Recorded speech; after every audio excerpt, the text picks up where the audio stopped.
Hi, everybody. It's David Neagle. Welcome to the Successful Mind podcast. I just did an absolutely amazing interview with Chris and Nik Nikic, and I think this one, we talk about things changing your life. When we understand that the paradigms that people are operating with in life that are handed down to us that limit our ability to be, do, and have what we want are so prevalent around the world, not just for people that are generally healthy, but anybody that's born with a challenge, like Chris with Down syndrome. From the moment that he was born, his parents told them that there was no independence, that they were going to have to do most everything for this child for the rest of this child's life, for the rest of their life. And not only have they completely changed that around, but he's the first person with Down syndrome to finish an Ironman triathlon. And as you're going to hear all the other amazing things that he's going on to do, like the Boston Marathon, New York Marathon. And as he says, he loves beautiful women too. So, I mean, there's nothing that this guy is not capable of. And he really believes that God put it in his heart for him to be here to change the lives of basically everybody and how we think.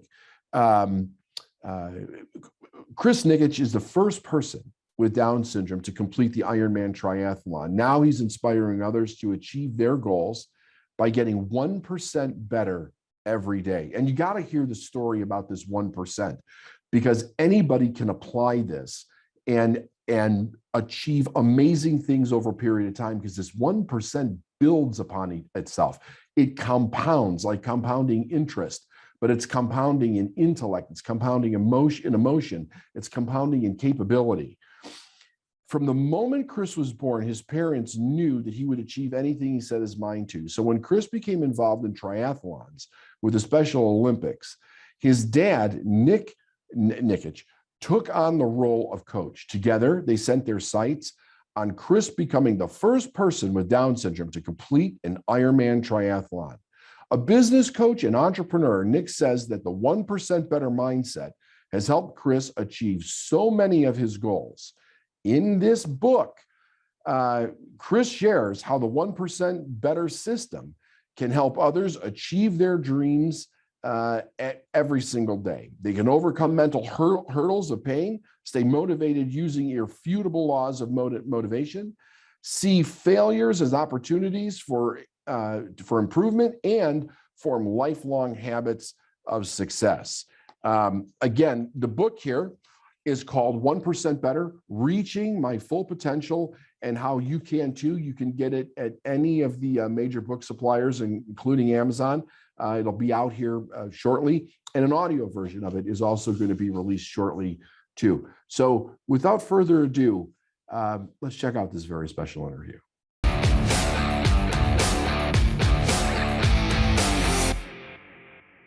Hello, everybody. This is David Neagle. I'd like to welcome you to another episode of the Successful Mind podcast.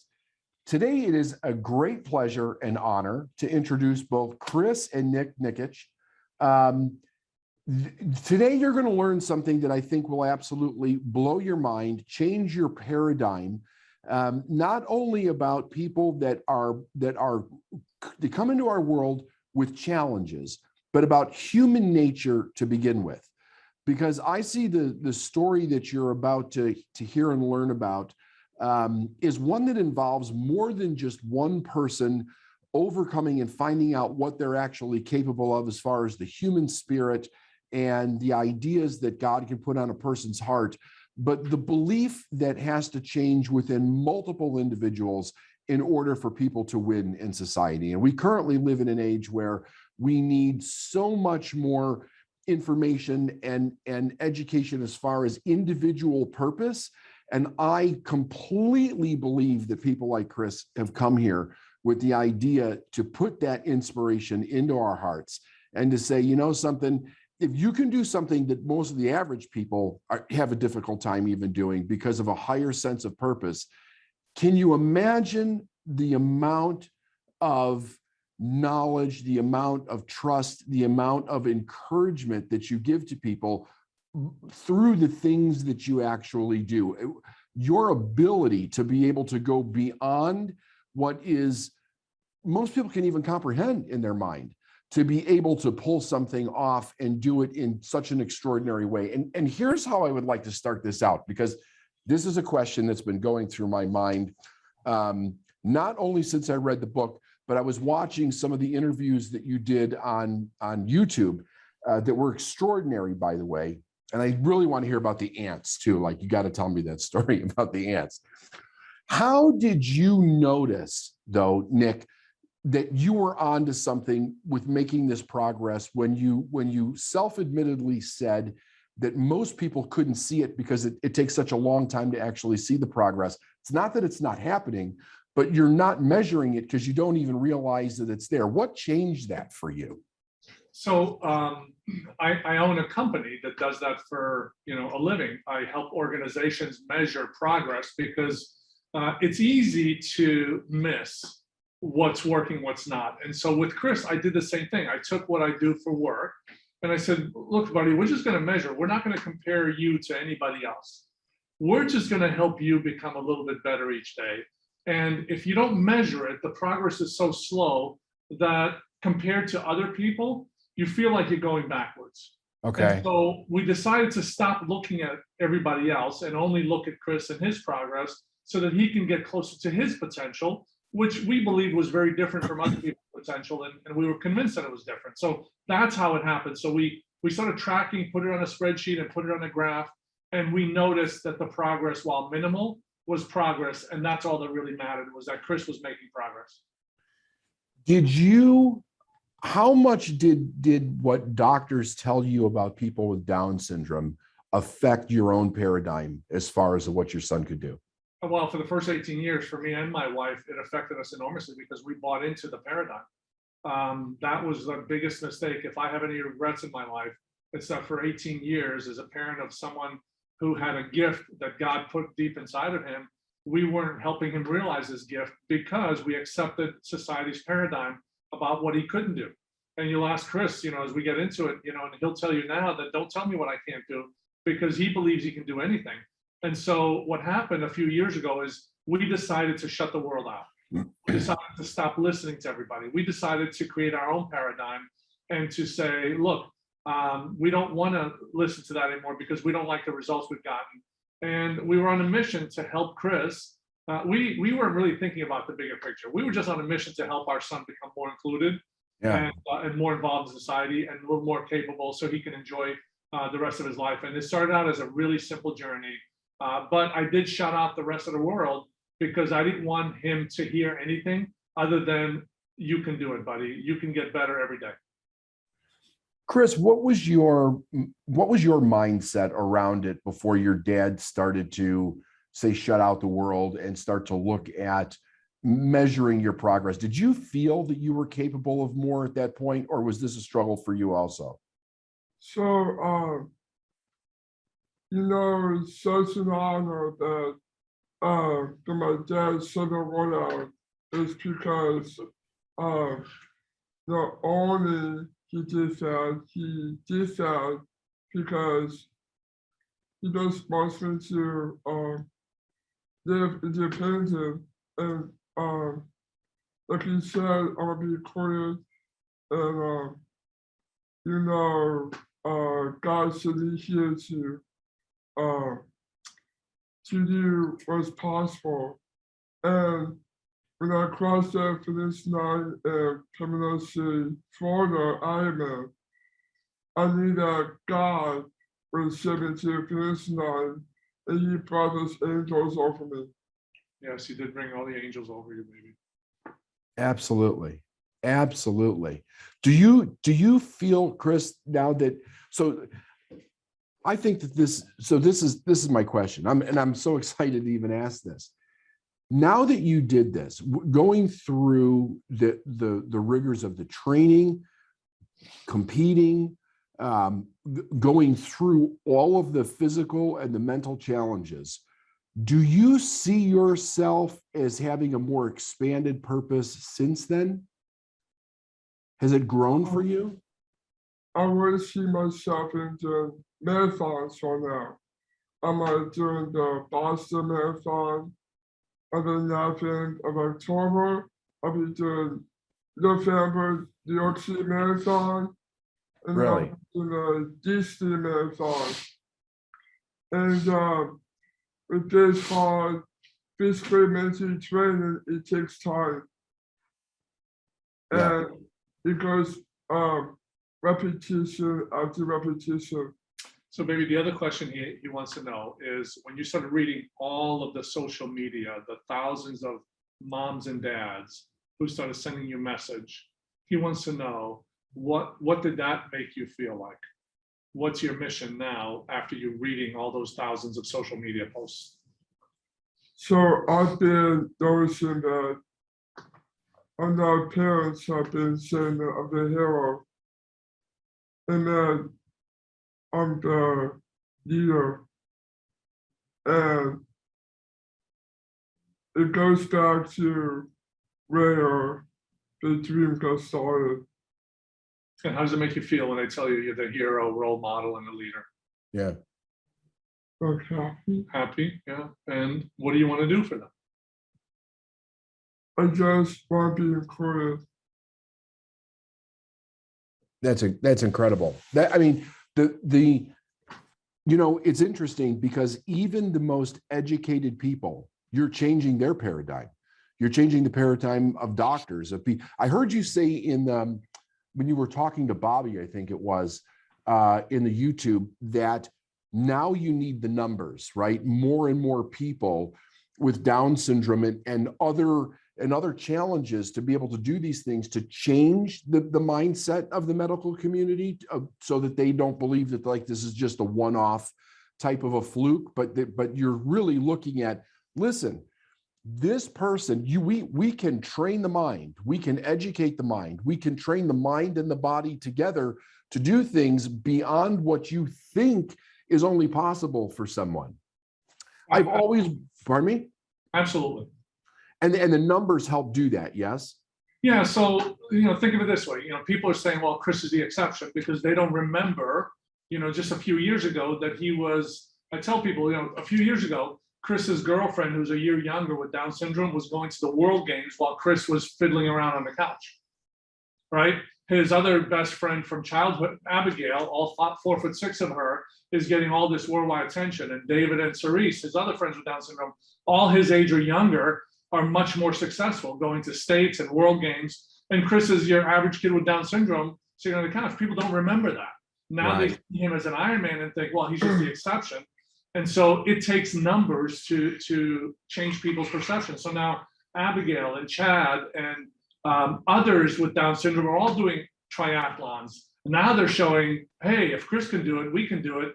That's really what's going to become important. It's the next 10, the next 100.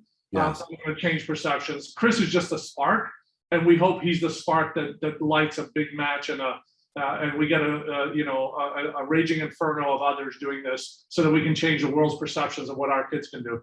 Absolutely. Chris is like the Roger Bannister of Down syndrome. I mean, how many people went the 4-minute mile after Bannister finally broke it? After thousands of years, nobody could break that thing, right?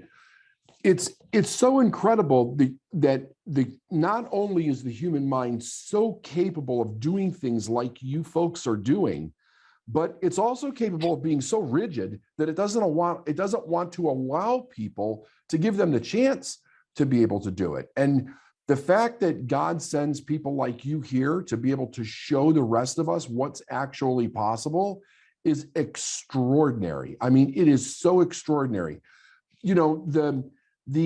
I think one of the biggest problems that we have in the world right now is that we're not raising people with a sense of purpose. When you take God and religion and those kind of values out of society, what are we left with? We're not left with much as far as this internal guidance of, of where we're going.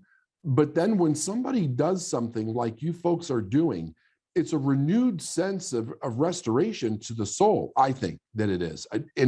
When I heard about your story, it brought tears to my eyes, because I cannot even imagine what it must have been like to have to work through breaking those different barriers inside of yourself.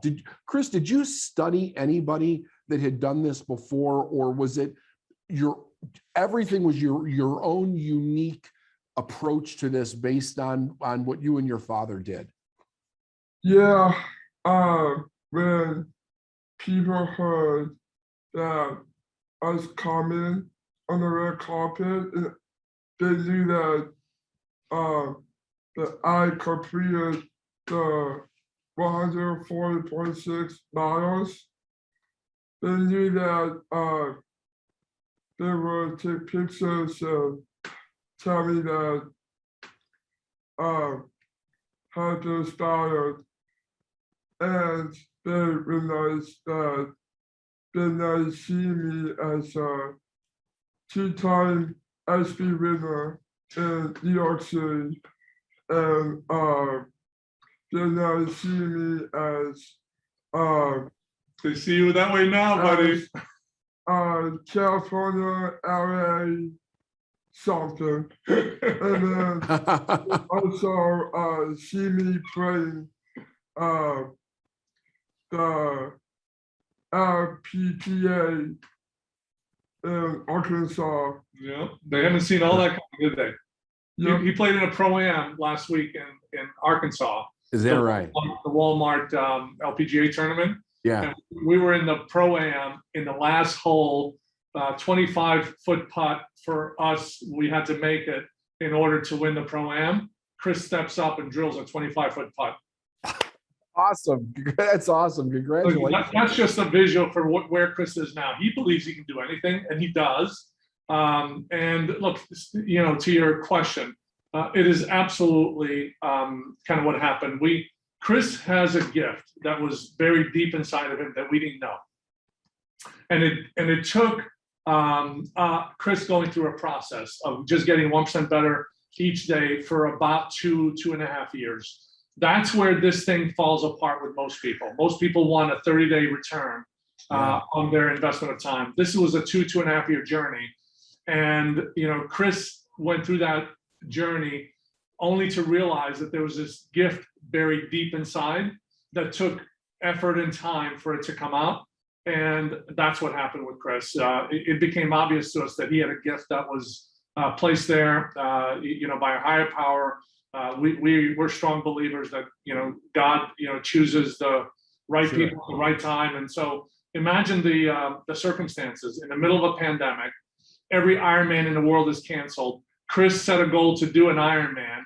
We signed up a year earlier before the pandemic started for the Ironman Florida. And guess what? God said, that's the only one in the world I'm not going to cancel. There you go. There you go. Those are not coincidences, right? Wow. That is divine intervention right there. And everybody kept saying, well, stop training because it's going to get canceled. I said, no, it's not. God's got a plan for this one. It's not getting canceled. We're training and he's doing it. And people said, you're crazy. Just slow down and wait till next year. Yeah. No, we had a vision. We had a dream. God put it in our hearts and he made it happen. We were just kind of along for the ride. And also people are not seeing that I'm a ace athlete who does some of the contracts, and they want to see me as a feature press speaker, and probably see as like getting married to a hottie, my mother. Absolutely. Is there anything you can't do? No. Okay, that's what I thought. That's it. I could do eat your party all day, all night.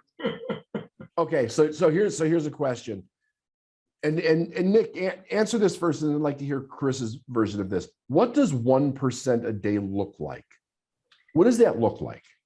So a year ago, I started with one push-up and then sit-up and squat, and then that's called 1%. I'm in Florida, it's up to 200 of each. And then by Hawaii, I'll be doing 500. And so that's a perfect illustration of the 1% philosophy. Chris couldn't do a push-up, a sit-up, and a squat when we started. Okay. So we said, okay, buddy, we need to build a strong core. So push-ups, sit-ups, squats, pull-ups, dips, and crunches, right? That's your core. Well, now Chris is doing 400 of those because he just increased by one every few days. And over So it's time, one more rep, right? Yes. Is it the 1% one is more really rep? just one more. So we built this philosophy of one more, right? You know, the 1% rules that we built essentially say, look, let's make it fun, right? Let's eliminate the pain and let's just do one more. And we live by that philosophy. And when you're willing to do that over a 6 to 12 month period, Okay. extraordinary things start to happen and momentum picks up. And the 1% is a way to kind of think about it, but it really is taking anything and adding one increment to it. Something you can easily remember. So I tell Chris, how many push-ups or squats did you do last time? He's at 39. How many are you gonna do today? If you did 39 last time, how many are you doing today? 40. That's it. That's how he knows his training plan in Okay. advance because it's just one more from the last time. So, Chris, was there ever a point where your dad would say, okay, so you did 39, what's the next one? And you go 40, but then you get into doing the work and the pain is causing you to want to quit. I'm sure you've had that happen, right? But how did you deal with that? How did you push back your mind going, this hurts too much, I want to stop? So during the Ironman, like my 10 on the marathon, I had pain. I had like blisters. I had legs and acid in my body. Okay. And my dad came out. And at that point, he pulled me aside and he said, there's a battle going on right now between your pain and your dream. And he said, what's it go with? Between the pain and the dream. So like when on the bike course, he said, there's a battle going on between the pain and the dream. And on the bike course, I said the dream. And same thing on the marathon. He said, there's a battle going on between the pain and the dream. You're gonna be Ironman tonight. Which one's gonna choose? And then I said a dream. And when I crossed that line, I knew I was done. I knew that my gravity went down. I'm an Ironman. When I heard the words that I'm an Ironman, I had Waffle House. I knew that the race was over, and I knew that I had to, drink a beer. And that beer would resemble me as, if I'm keeping doing my Ironmans, then I gotta drink my Corona. All right. And, you know, Chris summarized it really well there, right? It's, you know, in life, there's a battle between our pain and our dreams. Yeah. And you got to choose. And Chris always chooses his dream. And I believe God gives us a dream so big that it overshadows everything else. And so in Chris's case, his dream for inclusion, for a life of independence, for being like the rest of us is so big that everything else takes second place. And so he never allows, to your question, never allows the circumstances to win over his dreams. His dream is so strong that it'll win every time. So like when I crossed the finish line, when I went to hug my dad, Yeah. he said, "What do you want?" I'm like, "Wife." Wife. So he's like emotionally crying, and I'm like, "Wife." I'm He's not like, crying. "What, wife?" You And like, He wants that life badly, so he's willing to work for it. So Nick, it's one thing for Chris to embrace his own dream. How did you manage to get to the place where you had to be strong for the both of you until he could be strong for himself? How did you overcome that? Because so many parents, they have a very difficult time with the emotional maturity around that. How did you get there? Well, fortunately, Chris and I had the same dream. You did. His independence. He had the dream to have his independence, and I had the dream for him to have his independence. Because look, my wife and I are in our 60s. We're not getting any younger. As parents, what do we think about? We think about the welfare of our children.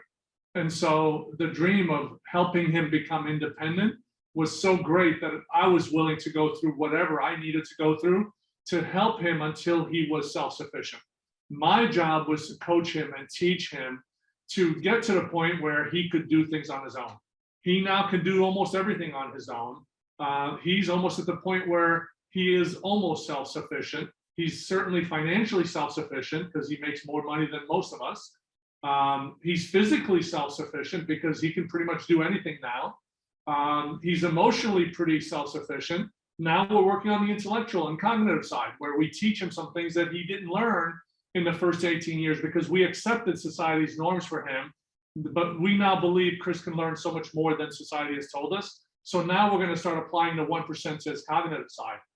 Yeah. My mission the next few years is to teach Chris how to think, how to process, how to reason, how to make the right decisions, how to truly be independent with very, very little guidance. And so that's why this was so possible, because my dream and my wife's dream for him was so big that the effort was negligible.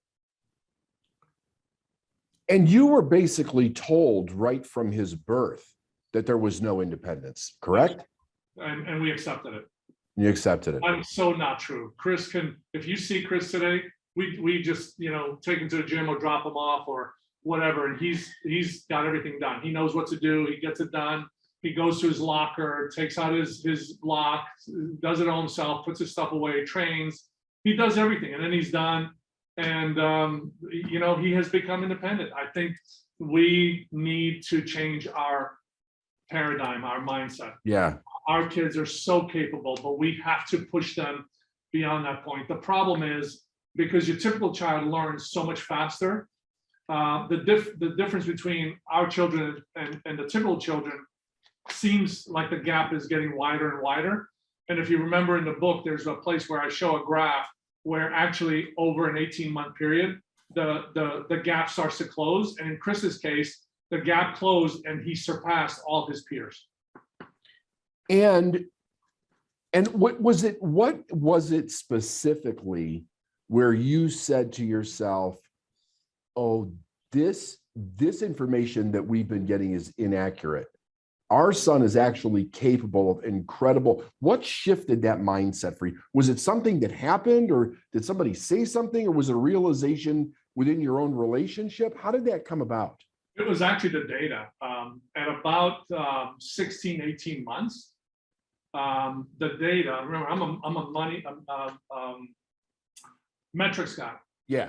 And so at about 16, 18 months, I saw the data starting to compound. And I said, oh boy, if it keeps compounding at this rate, he's going to do amazing things. And I believed he could.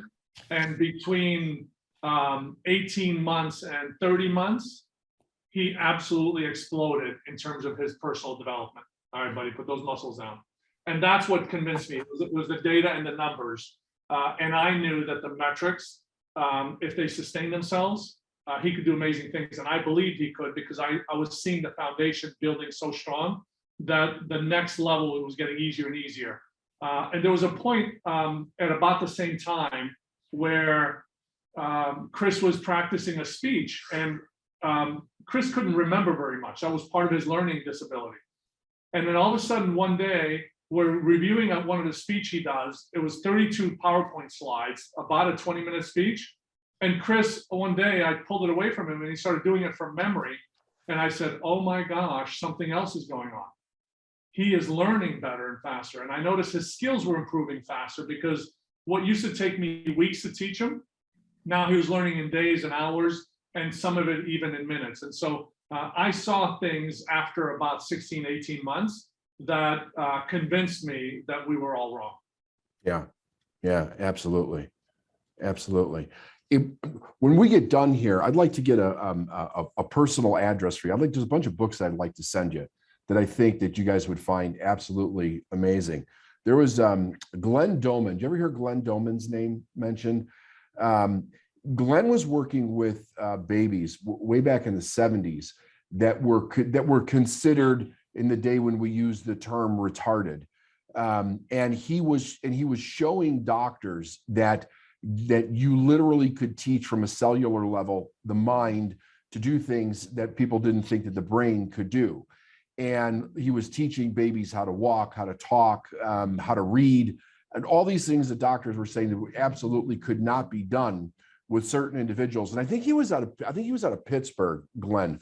But I got some stuff I'd like to send you guys that I think that you would find absolutely fantastic. And I just let's talk a little bit about, so everybody that's going to be listening to this understands that it's Down Syndrome Awareness Month. And one of the things that we're doing is we're raising awareness so that people really understand what the potential is, what's actually going on with the idea of Down syndrome, and also what the paradigms are that are absolutely not true, and how we can overcome them so that we can set more and more people free about this. You want to talk a little bit about that? Sure. So there are some physical paradigms. The most obvious, they have poor balance, so they can't ride a bike. They have low muscle tone, so they can't really physically do much, right? And so those are the obvious ones, right? Okay. They learn slowly. What we showed is that, yes, they have low muscle tone, but if you get past that certain point, you can change that. And so in Chris's case, people who are watching him run now, they said, oh my gosh, he's a different person. Physically, he's a different person. Yes, because we overcame the obstacle, and now his muscles are strong. And then there's a benefit to that. It took him such a long time to build them that his recovery is faster. And so he's actually gaining an advantage now because of that low muscle tone, but it took a long time to get there. Okay. Poor balance, same thing. Riding a bike was really hard. Chris could barely stay balanced. It took 6 months to learn how to ride a bike. Now Chris rides 25 to 35 miles an hour at an amazing clip, and Chris hasn't fallen off his bike in a year. So he has learned how to balance. So perceptions are you can't do that. And then when you see Chris run and ride and do 400 push-ups, you say, oh, that's different. And that's one of the perceptions. The last perception we're going to change over the next couple of years is the cognitive side. People say with his IQ, he can't do, right? So the term is, these are all the things he can't do. And what we're saying, and what Chris is going to say is, watch me, right? And that's what he says all the time when people tell him he can't do something.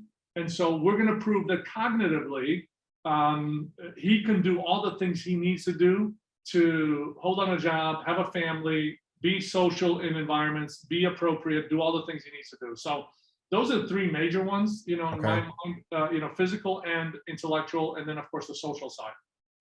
Yeah. Just so in the work that I do, I help people realize the idea that the success that they want in life is inside of them. It's not something that they learn outside. It's an awareness, and it's different. And I use this metaphor to explain it sometimes. If you go to school and you learn algebra and you don't ever do algebra again or very often, by the time you're raising children, you'll forget the formulas to do algebra. But when you take something like swimming or riding a bike, the ability to do that is already locked up inside of yourself. And as you put the demand, which is what you were talking about, on the person, they become aware that they have that in them. So it's not like you learn how to balance, you become aware that you have the balance in you. You become aware that you can swim within you. Earning money is the same way. Success itself, we were born to be successful. I mean, it is in the nature, it's in the biological nature of every living thing. And it's not something that's learned. It's something through the stressors of life, we become aware that we already have it in us. And I think it's so amazing, Chris, that you're changing the minds of the medical community to wake up to the idea that you're as brilliant as any person that has ever walked the face of this earth. And you're going to show them that, because it's not about what's in a textbook that makes you that brilliant. It's about what's in your heart and your soul and your mind that God gave you when you came into this incarnation. I think it's absolutely fantastic. Well said. What does Grandma call you? Genius. Genius. Are you Grandma Genius. Genius? Yeah. Yes. And so Grandma has the right word for him. She calls him her genius. And I love the way you just stated that. And that's what happened to us. We became aware that he had all of this inside of him. It was just buried so deep, and it was buried by society's perceptions that we believed it. So all we did was we started to, kind of dig away until we allowed all of those gifts that he's been given to kind of flourish, and for him to become aware of what's possible. And look, what we've seen is the more he learns, the more he can learn. People say, hey, when he did the Ironman, that was impossible. Then when he finished it, they said, that's the limit to his potential. And what I tell them is, boy, you haven't seen anything yet, because that's just the beginning now for Chris. Ironman is the beginning. The potential is so far out, we can't even begin to put our heads around where his potential is. And so Chris has a journey. He's 21. He's got, over the next 10 years, just watch him change the world. Not because it's good for Chris, but because through his example, like Roger Bannister, he's going to open the door for millions of others with and without disabilities to believe more in their own abilities and to take the first step to achieve the gifts that God gave them. And I think if Chris spends a life of purpose, helping other people realize what they're capable of, that's a life well lived. Absolutely. I completely agree. There's a commencement speech that Denzel Washington gave. I think it was to Harvard back in 2015. And part of it, he said that the desire that's in your heart is God's proof to you, sent beforehand, that you can do the thing that you have the desire to do. And I believe that with all my heart and soul. I saw it in my life. I've seen it in so many people. I see it in the both of you, and the changes. The other thing is never forget that there's a reason it's happening now. There's a reason it's happening now. It's not just for the ideas of Down syndrome. That crosses over to every human being on the planet. Have you gotten any pushback on this, by the way? Just curious. Any negative feedback on the accomplishment? A little bit, a little bit, but it's so negligible that I'm actually kind of surprised by it. Because, in every accomplishment, you always have lots of naysayers and doubters. We had more negative feedback earlier that we were pushing our child too hard. And then the more he accomplished, the more people started to overcome that and started to follow.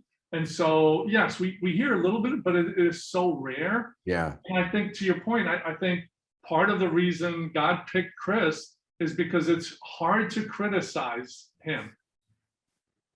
That's a good point. I love that. I think he picked him for a reason, because in this world, it's easy to criticize everybody.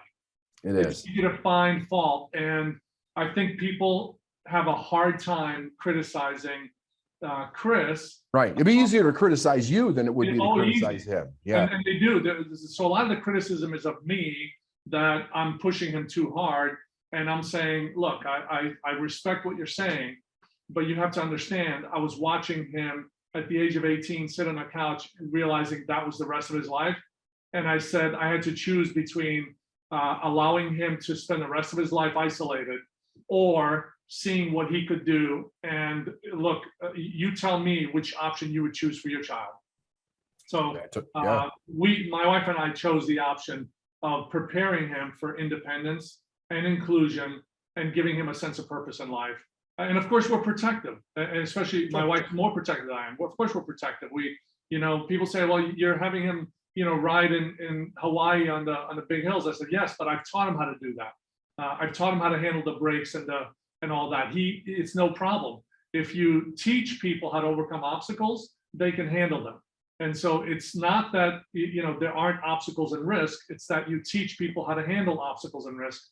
And that's what we're doing with Chris, is we're teaching him how to handle obstacles and risks. He's prepared. He's prepared. He's prepared. He's absolutely prepared. That's You ready, fantastic. buddy? Are you ready to tackle the world? Yeah. Yes, you are. Yes, you are. I would absolutely, like, after you do a few more things, if there's any way that I can help, anytime you want to come on the show and talk about what you've done, I would love to help you get the message out. This is the book, 1% Better, Reaching My Full Potential and How You Can Too. And it is just fantastic. I mean, I couldn't, like, I dog-eared this thing and only had it for a couple of weeks. It is extraordinary. Where can they get the book? You said basically any of the Amazon, any place, right? Any of the major outlets, they can get the book, have it delivered directly to them. It's easy. Okay. If they want a personalized signed copy, they can go to our website, and we're happy to take the time and personalize them and send them directly to people if they wish. Fantastic. Fantastic. Well, I just want to say thank you for both of you coming on. I'm honored to be able to talk to you. I wish you all the best in life. And it's amazing to see somebody step into their God-given purpose to change the world. And that's what you're doing, man. I mean, congratulations. And thank you very much again. Thank you so much. And we appreciate the opportunity. You're welcome. Take care now. Bye.